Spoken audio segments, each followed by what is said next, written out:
नमस्कार स्टूडेंट्स, मैं Amit commerce point से अमित सर। आज मैं अपनी second video goods and service tax, जो उससे पहले वाली वीडियो थी जीएसटी की, उसी के बेसिस पर आज सेकंड वीडियो लेके आए हैं। Part second, video number 6 GST. Part first थी, लेकिन ये पार्ट सेकंड है गुड्स एंड सर्विस टैक्स का। वीडियो नंबर 6 में चलेगा पार्ट सेकंड। देखिए, जीएसटी में मैंने आपको इंट्रा स्टेट और इंटर स्टेट दो फॉर्म्स बताई थी। इंट्रा स्टेट के बारे में पहले वीडियो में बिल्कुल क्लियर किया मैंने, एंट्री बना के दिखाई आप लोगों को। अब हम लोग जो बात करेंगे वो करेंगे इंटर स्टेट की। इंटर स्टेट को आप ऐसे समझें एक एग्जांपल के द्वारा कि आपको बिल्कुल क्लियर रखना है कि यदि कोई माल ए, बी और सी का मैंने जो एग्जांपल दिया था उसमें अगर ए ने कोई भी माल बी को या सी को, अगर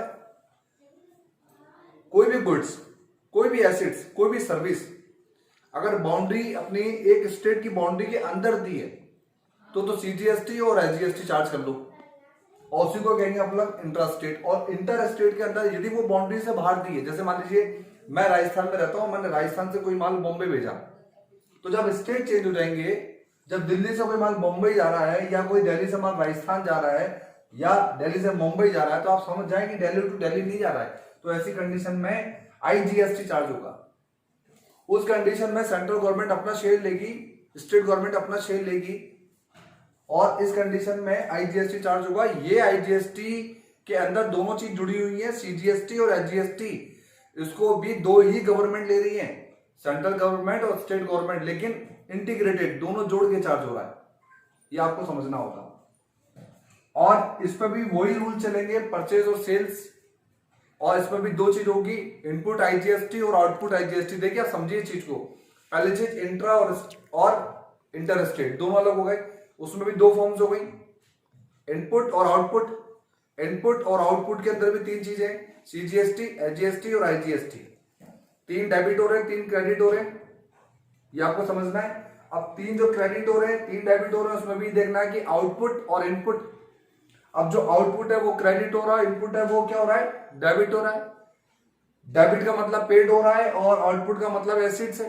जब ये जो आउटपुट है ये क्रेडिट हो रहा है यहाँ पर, यानी कि ये एडवांस में रिसीव्ड हो गया है, और रिसीव्ड हमारी क्या होती है, क्रेडिट्स होती हैं।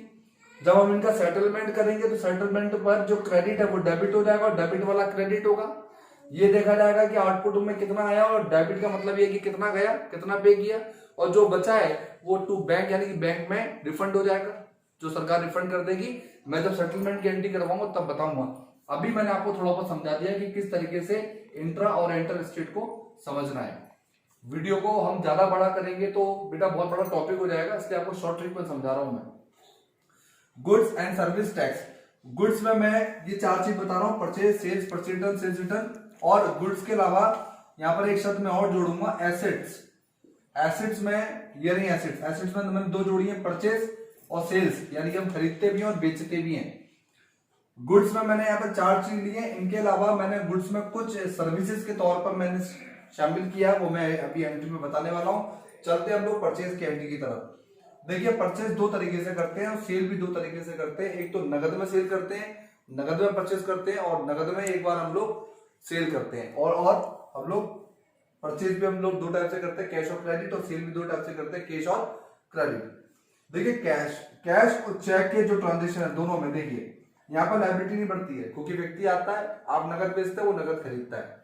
लेकिन उधार होने पर आप सामान तो बेच रहे हैं, वो सामान तो खरीद रहा है, लेकिन यहाँ पर पैसा नहीं आ रहा है। पैसा आएगा कुछ समय के बाद, जो कुछ समय के बाद पैसा आएगा यहाँ पर क्रेडिट ट्रांजेक्शन कहलाएगा। तो यहाँ पर क्रेडिटर बढ़ जाएंगे, वहां पर डेबिटर बढ़ जाएंगे, वहां पर लेना है, यहाँ पर देना है, ये आपको समझना होगा। ठीक है, क्रेडिटर्स और डेबिटर्स। जब डेबिटर्स बढ़ेंगे तो वो डेबिट हो जाएंगे, और जब क्रेडिटर्स बढ़ेंगे, लायबिलिटी बढ़ेगी तो क्रेडिट होगी। तो एक डेबिटर और एक क्रेडिटर है। यहाँ पर जो डेबिटर है वो कौन है, बी है, यानी कि ये कौन है, शॉपकीपर, और बी कौन है, कस्टमर है। यहाँ पे डीलिंग समझनी होगी आपको। ठीक है, समझ गए आपको, क्लियर। अब आगे बढ़ते हैं। देखिए, अगर मैं परचेज की एंट्री विद जीएसटी के करूं तो जीएसटी की तीन फॉर्म्स मेरे माइंड में आनी चाहिए, सेंट्रल गवर्नमेंट का tax, central government, state government का टैक्स, और integrated goods and service tax. तो इसके अंदर आपको समझना है कि परचेज, अकाउंट, डेबिट, और इन तीनों का अगर मैं अभी साइलेंट कर लूं तो परचेज हम लोग अगर कैश में करेंगे तो cash goes out, cash decrease हो रहा है तो क्रेडिट, चेक से कर रहे हो तो बैंक का बैलेंस क्रेडिट हो जाएगा, कम हो रहा है, कम होने पर हम क्रेडिट करेंगे। और यदि उधार है तो लायबिलिटी बढ़ रही है, और लायबिलिटी बढ़ने पे क्या होता है, क्रेडिट। और अगर इसमें डिस्काउंट आ गया तो डिस्काउंट के सेटलमेंट के एंट्रियों में आपको दो चीज देखनी है, डिस्काउंट रिसीव्ड और डिस्काउंट अलाउड। तो यहाँ पे क्या हो जाएगा, डिस्काउंट रिसीव्ड, क्या हो जाएगा, डिस्काउंट रिसीव्ड। और जब इनकम बढ़ती है बेटा तो क्रेडिट होती है। तो यहाँ पर समझना है कि जब भी लायबिलिटी बढ़ेगी तो क्रेडिट होगी, इनकम बढ़ेगी तो क्रेडिट होगी। और यदि एसेट्स का बैलेंस, अगर एसेट्स का बैलेंस बेटा कम होगा तो क्रेडिट होगा। तो एसेट्स के बैलेंस कम होने पर क्रेडिट, लायबिलिटी का बैलेंस बढ़ने पर क्रेडिट, और इनकम का बैलेंस बढ़ने पर क्रेडिट। यहाँ पे मैंने लिख ही दिया है एसेट्स, ठीक है ना। अब आगे बढ़ते हैं, ये चीज क्लियर हो गई होगी आपको। जब गुड्स इंक्रीज होती है तो क्या होती है, डेबिट। और यहाँ पर जो input CGST, input SGST, input IGST देख रहे हैं, अगर मैं इन दोनों को प्लस कर दूं तो प्लस करने पे बन जाएगा आईजीएसटी। यानी कि यहाँ पर अगर ये एंट्री होती और ये दोनों नहीं होते तो माल दिल्ली से कहां गया होता, राजस्थान। माल दिल्ली से कहां गया होता, बॉम्बे।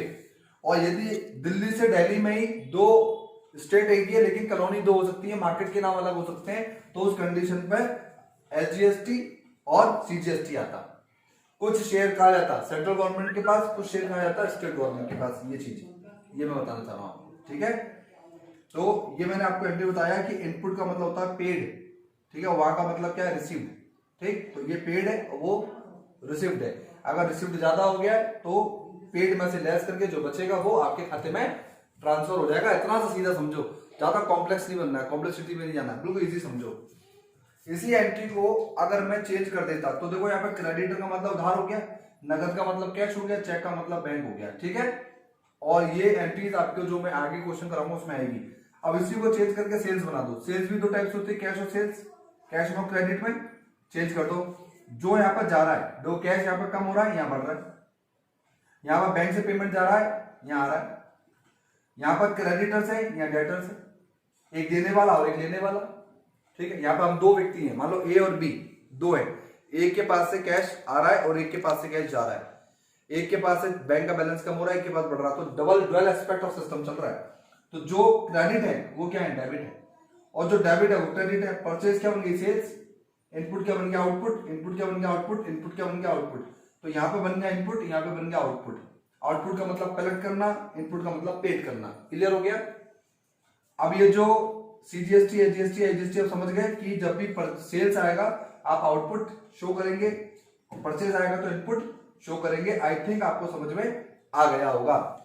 इसके बाद जो एंट्री है परचेज रिटर्न, सेल्स रिटर्न की है, आप समझ जाएं सेल्स का नेचर क्या होता है, क्रेडिट, क्योंकि सेल इनकम है, और परचेज का नेचर क्या होता है, डेबिट, क्योंकि ये एक्सपेंस माना गया है परचेज, ठीक है ना। इसलिए इसको हम लोग परचेज को हम लोग गुड्स मानते हुए डेबिट कर देंगे और उस गुड्स को हम क्रेडिट करेंगे। अब परचेज रिटर्न की बात करते हैं। परचेज रिटर्न का बैलेंस क्या हो जाएगा, क्रेडिट, और ये क्या हो जाएगा, डेबिट, क्योंकि सेल्स करा हुआ माल लौट के आ रहा है, और परचेज रिटर्न का मतलब होता है कस्टमर ने माल लौटा दिया है। तो यहाँ पर क्रेडिट हो जाएगा, गोडाउन में माल बढ़ जाएगा और कस्टमर के पास से माल कम हो जाएगा, ये समझना है आपको। तो यहाँ पे एंट्री क्या बनेगी, sales return account debit, GST account debit to debtors. और यहाँ पर परचेज रिटर्न की एंट्री क्या बनेगी, creditor account debit to purchase return to GST. GST में तीनों चीज ध्यान रखनी है, एसजीएसटी, सीजीएसटी और आईजीएसटी। मैंने जीएसटी डायरेक्ट लिख दिया है, आप समझ जाना। यहाँ पर सीजीएसटी, एसजीएसटी और आईजीएसटी आएगा, ठीक है। ये एंट्रीज आई थिंक आपके बुक में शायद आए या नहीं आए। 90% ये है कि नहीं आएगी, 10% अगर आ जाती है तो आप इस फॉर्म में बना सकते हैं। अब हम लोग आगे चलते हैं। ये एंट्री वो है जो बेटा ज्यादा आती है ना, जो टिपिकल होती हैं। एसिड्स की बात करते हैं। एसिड्स में दो चीज होती हैं, या तो एसिड्स खरीदेंगे या एसिड्स बेचेंगे। जब कोई फर्म एसिड्स खरीदती है बिजनेस एक्टिविटी के लिए, या कस्टमर ले रहा होता है उसको यूज करने के लिए, दोनों तरीके से सोचना है आपको। एक वो जो फर्म पर्पज क्या है, बेचना, उसको यूज करना नहीं है। एक पर्पज दूसरे का क्या है, उसको खरीदना और उसको यूज करना। तो जो यूज करेगा वो फाइनल कंज्यूमर कहलाएगा, और जो बेचेगा वो फाइनल कंज्यूमर नहीं है, वो सिर्फ डीलिंग करने वाला बिजनेसमैन कहलाएगा। तो बिजनेस के नजरिए से भी सोचना है और फाइनल कंज्यूमर के नजरिए से सोचना है आपको। तो जो भी आप एंट्री करें, जब डुअल एस्पेक्ट चल रहा हो, डबल लोग सामने आ जाए, तो एक को बिजनेसमैन बना दो, एक को कंज्यूमर बनाओ। समझ में आ गया। तो एंट्री आप बहुत इजी करोगे। जिसको डेबिट कर रहे हो सामने वाले को क्रेडिट करो, और सामने वाले को अगर डेबिट कर रहे हो तो पहले वाले को। तो जब हम परचेज और सेल्स की बात करते हैं तो बेटा परचेज के नेचर को समझना है कि जब भी हम परचेज करेंगे तो एसेट्स आएगी। अब अगर मैं विदाउट जीएसटी लेता तो कुछ नहीं करना था। विदाउट जीएसटी के अंदर जब 1 जुलाई से पहले, यानी कि जब हमारा असेसमेंट आया था, जब ये मोदी साहब ने ये लागू किया था जीएसटी, तो 1 जुलाई से पहले की अगर बुक्स बन रही थी तो वहां पर विदाउट जीएसटी आता था, तो वहां पर assets account debit to cash, अगर चेक से लिया है तो टू बैंक और उधार लिया है तो टू सप्लायर।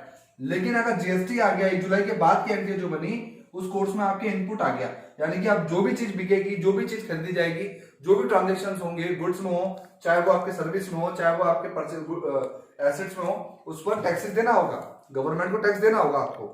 तो ये शॉपकीपर के लिए तो लायबिलिटी बन जाएगी और कस्टमर के लिए एसेट्स बनेगी। क्यों? अगर सॉरी, ये शॉपकीपर जो है उसके लिए लायबिलिटी है, क्योंकि ये उसका नहीं है, ये टैक्स उसका नहीं है, उसको जमा कराना है। लेकिन जो टैक्स कंज्यूमर से ओवरबर्डन लिया जा रहा है और वो टैक्स जो वो पे कर चुका ऑलरेडी, तो जो रिमेनिंग बचेगा, जो उसने ज्यादा दे दिया गवर्नमेंट को, गवर्नमेंट लायबल है कि उसको उसके खाते में पहुंचा देगी। तो इसलिए उसको प्रीपेड टैक्स के नाम से हम लोग एसेट्स में शो करेंगे। तो हम लोग बात करते हैं एसेट्स जब खरीदेंगे तो assets account debit, input CGST account debit, input SGST account debit, input IGST. यहाँ पे भी वही चीज होगी, अगर इनपुट सीजीएसटी और एसजीएसटी को जोड़ दिया जाए, यदि कोई भी एसेट्स, कोई भी फर्नीचर, मशीन, प्लांट, अगर कोई भी व्यक्ति दिल्ली से राजस्थान लेके जा रहा है, मान लीजिए मैं एक कंज्यूमर हूं, मुझे सोफा पसंद आ गया दिल्ली में और मेरा नाम सी है, अगर मान लीजिए, तो मैं ए से अगर कोई माल ले रहा हूं या बी से ले रहा हूं, ए को होलसेलर मान लें, बी को अगर हम लोग शॉपकीपर मान लें, तो बी से जब मैं कोई माल लूंगा तो मैं मुंबई से दिल्ली के लिए उसको लेके आऊंगा, तो मैं एसेट्स अकाउंट डेबिट करूंगा, क्योंकि मेरे पे एसेट्स आ रही हैं। मेरे पास जो टैक्स लगेगा वो इनपुट सीजीएसटी, इनपुट एसजीएसटी लगेगा। अगर मैं राजस्थान टू राजस्थान लेके आ रहा हूं और राजस्थान से मुंबई लेके आ रहा हूं तो आईजीएसटी लगेगा। नगद अगर लेके आ रहा हूं पूरा तो कैश, और अगर मैं चेक से पेमेंट कर रहा हूं तो बैंक। और यदि मैं आधा नगद लेके आया हूं और आधा चेक लेके आया हूं तो आधे में कैश, आधे में चेक है तो बैंक, और यदि मैं उधार लेके आया तो सप्लायर का नाम आ जाएगा। ठीक है, ये चीज आई थिंक आपको समझ में आई होगी, एंटी में समझा दूंगा। और अब इसी को अपोजिट कर दीजिए, ये तो हो गई परचेज की, अब सेल की कर दीजिए। अब दुकानदार भी एंट्री करेगा, कैश आ रहा है तो डेबिट, कैश बढ़ जाएगा, या कैश कम हो रहा है तो क्रेडिट। या कंज्यूमर, यानी कि यहाँ पर कंज्यूमर बढ़ रहा, मतलब उसकी लायबिलिटी बढ़ रही है कस्टमर की, तो डेबिट हो जाएगी। ठीक है, बैंक अकाउंट डेबिट, चेक से अगर किया तो बैंक में बैलेंस आ गया होगा, उसके लिए डेबिट शो करेगा। अगर संपत्ति को बेचते समय मान लीजिए प्रॉफिट हो रहा है तो उसको आप क्रेडिट करेंगे, लॉस हो रहा है तो डेबिट। ये दोनों एंट्रियां बेटा किसकी बुक में होंगी? शॉपकीपर की। ये कंज्यूमर के हिसाब से नहीं सोचना है, शॉपकीपर के हिसाब से सोचना है। तो हम लोग यहाँ पे टू एसेट्स कर देंगे, यहाँ पे एसेट्स बढ़ रही हैं और यहाँ पे एसेट्स कम हो रही हैं, तो कम होने पे क्रेडिट कर दो, और जो डेबिट है इनपुट उसको आउटपुट बना दो। ठीक है, यहाँ पर पे कर रहे हैं, यहाँ पर रिसीव कर रहे हैं, वही चीज हो गई, तीनों में सेटलमेंट हो जाएगा दोनों में। तो आउटपुट सीजीएसटी, आउटपुट एसजीएसटी और आउटपुट आईजीएसटी, इन दोनों को जोड़ देंगे तो ये integrated goods and service tax बन जाएगा। और अगर एसेट्स 10,000 की बेचा 12,000 रुपए में, तो जो प्रॉफिट हो रहा है वो profit on sale of furniture के नाम से आ जाएगा, 2,000 का प्रॉफिट, और लॉस है तो वो डिफरेंस से आ जाएगा। आई थिंक आपको समझ में आ गया होगा। ये एंट्रियां बहुत कॉम्प्लेक्स एंट्रियां चल रही हैं जो मैं आपको समझा रहा हूं। इसके बाद एंट्री आ रही है आपकी ड्राइंग की। मान लीजिए आप ड्राइंग कर रहे हैं, ड्राइंग आप 3 तरीके से करते हैं, कैश में, गुड्स में और एसेट्स में। और ड्राइंग करने से बेटा हमेशा ध्यान रखें, ड्राइंग करने से आपकी एसेट डिक्रीज होगी, गुड्स में से कर रहे हैं तो गुड्स डिक्रीज होगी। और यदि आप ड्राइंग गुड्स के अलावा, एसेट्स के अलावा आप कैश में कर रहे हैं तो कैश में डिक्रीज होगा। तो there are 3 types of drawings modes. Now हम लोग यहाँ पे गुड्स की बात कर रहे हैं, एसेट्स की और कैश की बात नहीं कर रहे। तो drawing account debit to purchase, देखिए drawing account debit to purchase. ठीक है, अगर मैंने कोई ड्राइंग करी है पर्सनल यूज के लिए तो ड्राइंग टू परचेज, और उस पर लग गया टैक्स, तो इनपुट सीजीएसटी, इनपुट एसजीएसटी और इनपुट आईजीएसटी के नाम से चार्ज होगा। और क्योंकि उस पर टैक्स देना है इसलिए इनपुट किया जाएगा, यहां पर कलेक्ट किया जाएगा टैक्स। ठीक है, नेक्स्ट है एडवर्टाइजमेंट। देखिए यहाँ पर जो एडवर्टाइजमेंट की बात करी है मैंने, डोनेशन की बात करी, चैरिटी की बात करी, फ्री सैंपल की बात करी, डोनेशन की बात करी, loss by fire, loss by theft, loss by flood की बात करी। ये तो हो गए प्रमोटिंग स्किल्स। ये तो मुझे अपने बिजनेस के अंदर प्रमोट करने के लिए काम करना है कि मैं डोनेशन करवा रहा हूँ, चैरिटी करवा रहा हूँ, फ्री सैंपल करवा रहा हूँ, और कहीं ना कहीं मेरा गुड्स इससे कम हो रहा है। और जो गुड्स है उस पर गवर्नमेंट टैक्स लेगी, चाहे आप फ्री में बांटो, चाहे आपके माल में आग लग जाए, चाहे खो जाए, चाहे बह जाए, या आप फ्री सैंपल में बांटो, चैरिटी कराओ। आपकी ये स्किल्स है कि आप अपने माल को डिलीवर कर रहे हैं, ज्यादा से ज्यादा प्रमोट हो, ज्यादा सेल्स हो, ज्यादा प्रॉफिट हो। सरकार को इससे कोई लेना देना नहीं है, गवर्नमेंट तो सुई से लेके हाथी तक पे टैक्स लेगी। तो यहाँ पर टैक्सेस चार्ज किए जाएंगे, क्योंकि इन सब का इफेक्ट किस पर पड़ रहा है? परचेज पर। इन सब चीजों से बेटा परचेज का बैलेंस कम हो रहा है। देखिए इसमें कुछ तो एक्सपेंस है और कुछ लॉस है, तो ये ऊपर वाले एक्सपेंस है, एक्सपेंस जब बढ़ते हैं तो डेबिट होते हैं, यहाँ पे एक्सपेंस बढ़ रहे हैं, और जब लॉसेस होते हैं तो लॉसेस भी डेबिट होते हैं। तो हमारा रूल क्या था नॉमिनल का? एक्सपेंस लॉस डेबिट, डेबिट हो गए। और हमारा रूल्स क्या है मॉडर्न का, जब भी हमारी कोई भी चीज कम हो जाए, जैसे हमारी परचेज यहाँ पर कम हो रही है, गुड्स कम हो रही है, तो क्रेडिट कर दो। अब यहाँ पर input CGST, input SGST, input IGST लगा दी, क्योंकि ये सब चीजें क्या है, वही रिसिप्ट है, वही कलेक्शन है, तो यहाँ पर टैक्स कलेक्ट किया जाएगा गवर्नमेंट के द्वारा। लास्ट है टेलीफोन एक्सपेंसेस। देखिए टेलीफोन एक्सपेंसेस हर एक ऑफिस में, हर एक बिजनेस एक्टिविटी में, हर एक शॉप में, हर एक कॉर्पोरेट सेक्टर में ये एक्सपेंसेस होते हैं। आजकल आप देखते हैं कि आधा काम तो मोबाइलों से ही करते हैं, तो मोबाइलों पे क्या गया खर्चा, गवर्नमेंट उस पर भी टेलीफोन जो बिल आता है उसमें बेटा इंक्लूडिंग आपका टैक्सेस आता है, आपको पे करना होता है टैक्स। तो telephone expenses account debit, input CGST, input SGST to cash और टू बैंक। अगर कैश में दे रहे हैं तो नगद कैश कम हो रहा है, बैंक से दे रहे हैं चेक के तौर तो बैंक से बैलेंस कट रहा है, तो दोनों चीजें कम हो रही है, कम होने पर एसेट्स क्या होती है, क्रेडिट होती है बेटा, है ना। और यहाँ पर टेलीफोन एक्सपेंस क्या है, एक्सपेंस जब भी बढ़ते हैं तो क्या होते हैं, डेबिट। अब यहाँ पर जो इनपुट सीजीएसटी और इनपुट एसजीएसटी जो मैंने डेबिट किया वो करने का कारण क्या, देखिए यहाँ पर जो था ये सब चीजें क्या थे, ये मेरी सर्विसेज थी। टेलीफोन जो है ये मेरी गवर्नमेंट के द्वारा कोई सर्विस नहीं है, ये गवर्नमेंट ने मुझे कोई सर्विस नहीं दी है, मैंने गवर्नमेंट से सर्विस ली है। तो गवर्नमेंट से जब कोई सर्विस लेंगे तो यहाँ पर जो इनपुट सीजीएसटी है और इनपुट एसजीएसटी है ये क्या होगा, डेबिट किया जाएगा। क्या किया जाएगा, डेबिट किया जाएगा। तो यहाँ पर पेड करना है और वहां रिसीव करना, तो यहाँ पर पेड करने पे क्या कर देंगे, इनपुट को डेबिट कर देंगे, ये आपको समझना होगा। तो इस तरीके से ये वो एंट्री है जो इंपॉर्टेंट थी। और लास्ट एंट्री आपकी रिबेट की आ रही है। रिबेट की आई थिंक मैं भूल गया हूँ। रिबेट और डिस्काउंट में डिफरेंस होता है, जब मैं इसकी एक वीडियो बनाऊंगा सेपरेट तो समझाऊंगा, अभी आप इतना समझें। रिबेट का मतलब यही है कि जब हमारा कोई भी प्रोडक्ट, जैसे मेरा कोई जैसे आलू है, प्याज है, टमाटर है या कोई मटेरियल है जो बिक नहीं रहा है, तो देखिए रिबेट में क्या होता है कि जब कोई प्रोडक्ट हमारे पास ऐसा पड़ा हो कि हमें नहीं लग रहा हो कि अभी बिकेगा, यानी स्टोरेज बढ़ा रहा है अभी ये, और अचानक से कोई मार्केट में कॉम्पिटिशन में कोई गुड्स आ गई और हमें लग रहा है कि यार ये अब सारा माल मेरा खराब हो जाएगा, तो ऐसी कंडीशन में आपने देखा होगा दाम एकदम से गिर जाते हैं। तो उस कंडीशन में जो स्टॉक है ऑलरेडी बिजनेसमैन के पास वेयर हाउस में पड़ा हुआ, वो पहले उसको निकालेगा ऑन द सौदे दाम में। तो वो क्या करेगा, थोड़ी कम कीमत कर देगा उसकी और उस चीज को निकाल दे, जैसे 10 ग्राम के साथ 10 ग्राम फ्री। आपने देखा होगा कभी टूथपेस्ट लेके आते हैं पर हम एक के साथ दूसरा free, buy one get two. तो ये हम डिस्काउंट नहीं कहेंगे, हम इसको कहेंगे रिबेट, कि स्पेशल ओकेजन पे कोई चीज दी जा रही है आपको, है ना, या फिर कोई माल में कमी है इस कारण से वो निकाल रहा है स्टॉक में से, कम कर रहा है, तो वो रिबेट है। यहाँ पर रिबेट अलाउ और रिसीव्ड। रिसीव कौन करेगा, यहाँ पर रिसीव कर रहा है कस्टमर, अलाउ कौन कर रहा है, शॉपकीपर। शॉपकीपर के लिए लॉस है, लॉस जब बढ़ते हैं तो डेबिट होते हैं, और जब कस्टमर को रिसीव्ड होगा तो उसके लिए इनकम बनेगी तो क्रेडिट होगा। यहाँ समझे, rebate account debit, output CGST और आउटपुट एसजीएसटी। यहाँ पर पेड हो गया टू विकास, ठीक है। यहाँ पर अमित अकाउंट डेबिट, अमित कौन है, जिसको रिसीव्ड हो रहा है, ठीक है, किससे रिसीव्ड हो रहा है उसका नाम आ गया। यहाँ पर विकास कौन है, जिसको मिला है। To rebate, to output IGST, to output CGST और टू एसजीएसटी। अगर इन दोनों को जोड़ दो तो आईजीएसटी बन जाएगा। तो इस तरीके से रिबेट की एंट्री हुई। अब आगे बढ़ते हैं, नॉमिनल लास्ट एंट्री है। कोई सा भी एक्सपेंस आ जाए मेरे बच्चों, ध्यान रखना, कोई सा भी एक्सपेंस आ जाए, चाहे रेंट हो, वेजेस हो, सैलरी हो, जो भी वॉट एवर, जो भी एक्सपेंस हो डेबिट कर दो। Input CGST, input SGST to cash. मान लीजिए मैं एक किराएदार हूं और मैं अपने मकान मालिक को किराया दे रहा हूं, तो मेरा मकान मालिक हाउस टैक्स देता है। क्या वो अपनी जेब से देगा? नहीं, वो जो मैं किराया दे रहा हूं उसी में से उसको चार्ज करेगा। तो हाउस टैक्सेस जो दिए जा रहे हैं एक तरह से वो टैक्स ही है। तो एक्सपेंस अकाउंट डेबिट, यानी कि मेरे द्वारा जो रेंट दिया जा रहा है या कोई दुकानदार के द्वारा, कोई दुकानदार अपनी दुकान चला रहा है जो रेंट दे रहा है, तो उसको सरकार को उसका एक कॉमर्शियल टैक्स भी देना होगा। तो expense account debit, input CGST, input SGST to cash. अगर ये कैश ऑलवेज यहाँ पे कैश क्यों आएगा, कोई छोटा पेमेंट है इसलिए कैश ही आएगा।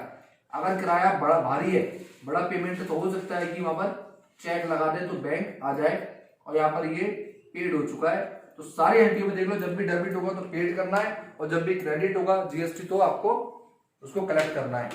तो आज की इस वीडियो को बहुत महत्वपूर्ण मानना है, वीडियो को एंड तक देखना है। बहुत इंपॉर्टेंट एंट्री है जो शायद आपको घुमा के रख देंगी, लेकिन मैंने उनको बहुत सिंपल तरीके से समझाने की कोशिश करी है। थोड़ा जल्दी जल्दी कराया मैंने काम, जल्दी जल्दी बोला क्योंकि वीडियो बहुत लंबी हो जाती है तो बच्चे नहीं देखते हैं। इसी कारण से नेक्स्ट वीडियो में हम बहुत जल्दी मिलेंगे और उस वीडियो में हम लोग सीधे प्रैक्टिकल क्वेश्चन की तरफ आगे बढ़ेंगे और जानेंगे बेहतरीन से बेहतरीन एंट्री में कैसे अमाउंट पुट किए जाते हैं, बड़ी एंट्री को कैसे सॉल्व किया जाता है। तब तक के लिए वीडियो को देखते रहें। धन्यवाद, थैंक यू।